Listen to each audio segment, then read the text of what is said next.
Engagement photoshoot na hinto matapos mahulog ang singsing sa imbornal. Nahinto ang isang engagement photoshoot na ginawa sa Cultural Gardens in University Circle sa Cleveland, US matapos mahulog ang isang diamond ring sa imbornal.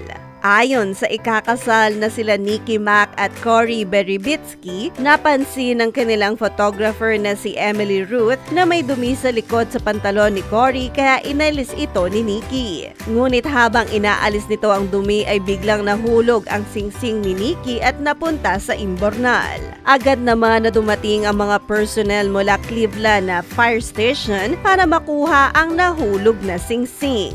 Nagpatuloy pa rin ang photographer sa pagkuha ng larawan sa ginawang pagkuha sa nahulog na singsing.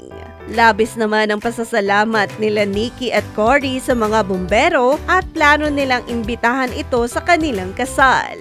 Hi! Ito po si DJ Claire ng Radyo Natin Nationwide.